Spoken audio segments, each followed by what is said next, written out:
السلام علیکم دوستو۔ کامیاب لوگ اپنے فیصلوں سے دنیا بدل دیتے ہیں اور کمزور لوگ دنیا کے ڈر سے اپنے فیصلے بدل دیتے ہیں۔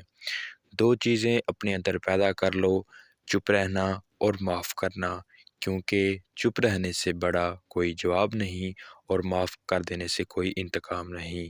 کچھ تکلیفیں ہمارا امتحان نہیں بلکہ اپنے ساتھ جڑے لوگوں کی پہچان کروانے آتی ہیں۔ کون رکھے گا ہمیں یاد اس دور خود غرضی میں؟ حالات ایسے ہیں کہ لوگوں کو خدا یاد نہیں۔ ہم کون ہیں، کیا ہیں، باخدا یاد نہیں، اپنے اسلاف کی کوئی بھی ادا یاد نہیں۔ سوال کرنے والے نے کہا، لیکن آپ نے تو لکھا ہے تیرے عشق کی انتہا چاہتا ہوں۔ آپ نے مسکرا کر کہا، دوسرے مصرعے میں اپنی غلطی کا اعتراف بھی کیا ہے کہ میری سادگی دیکھ کیا چاہتا ہوں۔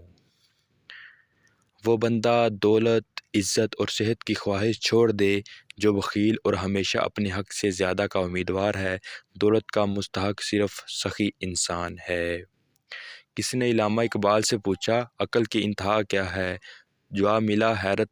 پھر پوچھ، حیرت کی انتہا؟ جواب ملا، عشق۔ عشق کی انتہا کیا ہے؟ فرمایا، عشق لا انتہا ہے، اس کی کوئی بھی انتہا نہیں ہے۔